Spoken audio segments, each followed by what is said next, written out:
What's up, everybody? Let's talk a little bit more about the big picture because the big picture is more important than the little picture right now. I know we're playing the Eagles soon.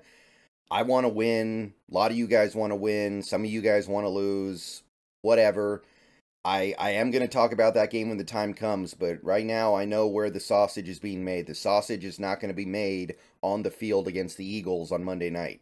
Win or lose, it's a drop in the bucket compared to the big picture here. And you guys know. You guys know that I take every opportunity to criticize Pete Carroll because he deserves it, because he's not doing a good job, because he hasn't done a great job for some time now, at the very least. Maybe he's done a good job here and there, but I don't think he's done a great job in quite some time. And I feel very, very confident right now, more than I ever have, that this is not going to go the way we want it to go with Pete Carroll as being part of this team. So this video is going to be a little different for me.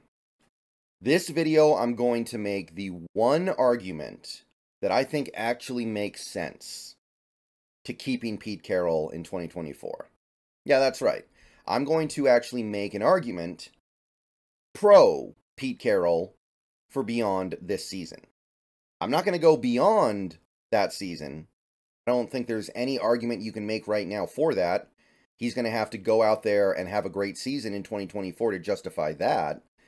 But let's think about the timeline here, guys. So we all know that Jody Allen is currently the owning interest in the Seattle Seahawks, and she did not buy the Seattle Seahawks.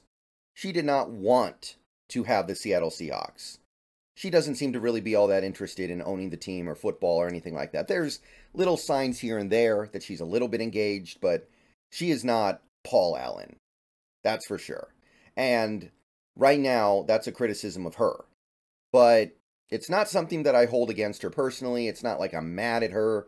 It's not like this is her fault. This is not a John Stanton situation. She didn't want to be here. She didn't want to own this team. It fell in her lap. There's no animosity here. It just is what it is.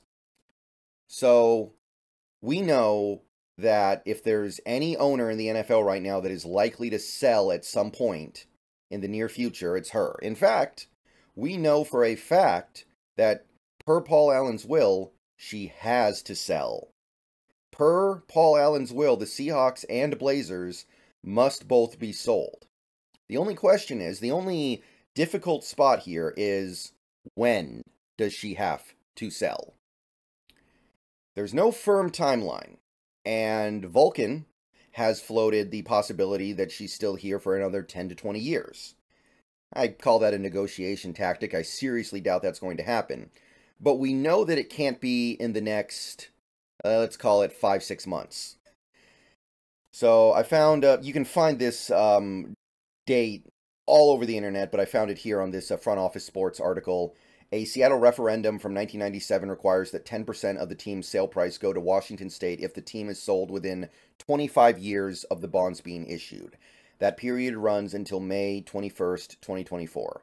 So basically, if the Seattle Seahawks are sold before May 21st, 2024, Jody doesn't get all the money. 10% of the team's sale price goes to Washington State.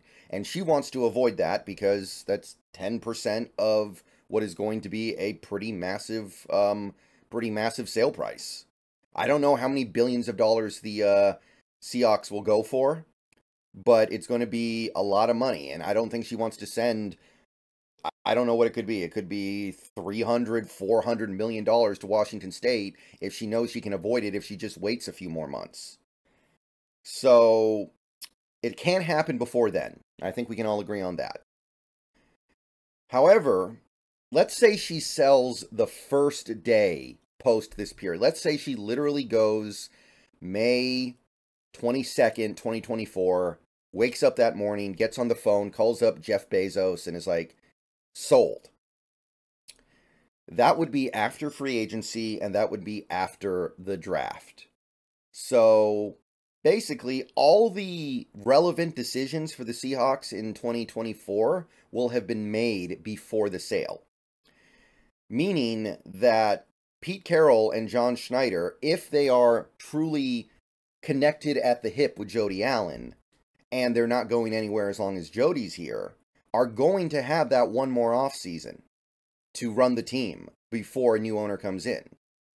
And while I wouldn't say no to any scenario that involves Pete Carroll getting out of here because I'm sick of it, I will admit that it's not a good practice to have one regime handle an offseason and then you swap regimes right before the season starts. That's letting one guy completely set everything up and then putting another guy in there and just being like, okay, this is your show now. It's not actually your show because another guy put the show together. You're just taking over the show that you might not like, you might not want, you might not know anything about it, but it's your show now. Go make it work.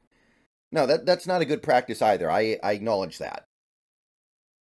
So, here's the thing. If Jody Allen were to, let's say, fire Pete Carroll this offseason, like right after this season's over, sometime in early January, and then you bring in a new head coach. Let's think about that scenario for a second here. That new head coach, let's call him X. We don't know who it is. Let's call him X. He comes in, and he looks around, and he knows this team's about to be sold. Maybe it's not going to be sold this year, maybe not next year, but in the very near future, this team is going to be sold. At the very least, the ownership situation is volatile. It is not stable at all. And we all know that when a team acquires new ownership, quite often, the ownership of that team wants their own coach. Even if the current head coach is good, even if the current head coach is a legend, they come in and go, I want my guy. I want everybody to know it was me that accomplished whatever this team is about to accomplish. Not me inheriting stuff from the last regime. No, it's going to be me. What I did. I'm going to earn this. So, you get that new coach in here, and he's going to maybe go, I don't want to be here knowing that I've got like 2 years before a new owner comes in here and kicks me out, even if I'm doing pretty well. Like, the standards for that head coach would be incredibly high. He'd have to be making Super Bowl runs immediately to solidify his spot.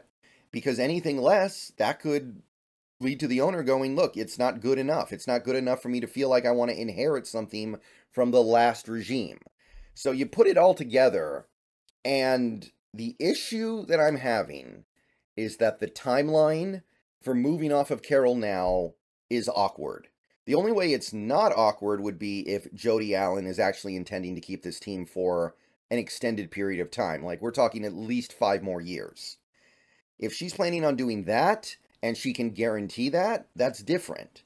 But if it's understood that she's only going to have the team another year or another 2 years or something like that, there's a very good chance desirable coaching candidates, the guys who are going to be up for top jobs this offseason, guys like a Ben Johnson, guys like a Jim Harbaugh, guys who are really, really desirable across the NFL, they're going to look at the Seattle situation and go, I don't want any part of that until the ownership solidifies.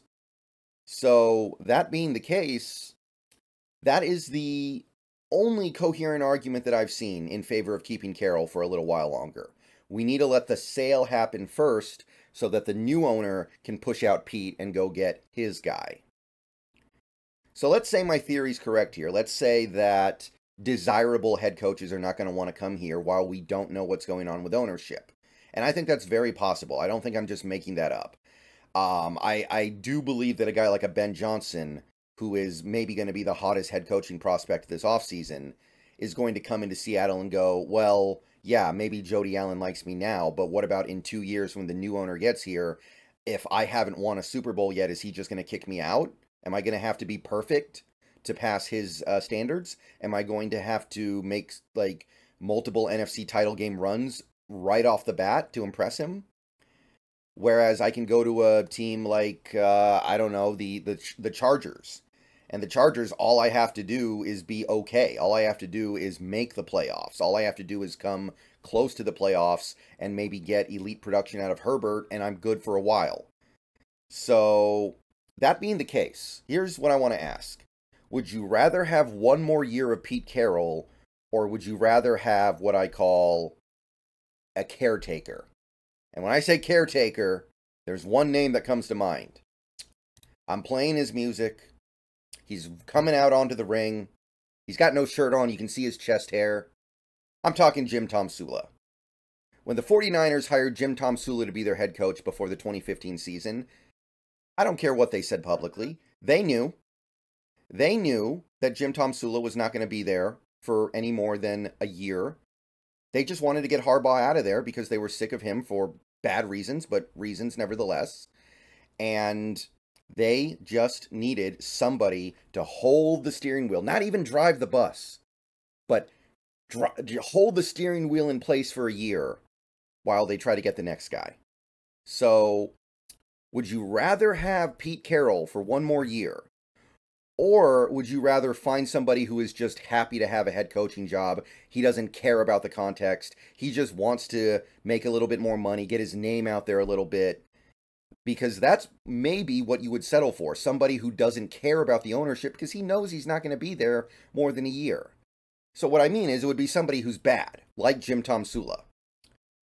So that's the decision that I want people to chime in on here. Would you rather have one more year of Pete Carroll until the new ownership is settled? Or would you rather get Pete Carroll out of here, but only land a Jim Tomsula tier coach for 1 year, probably have a really bad year because the guy wouldn't be any good, and then in 2025, you actually look for the real head coach? Something to think about. That is the only argument I can make in favor of Pete Carroll staying for any more time after this season, but it is an argument.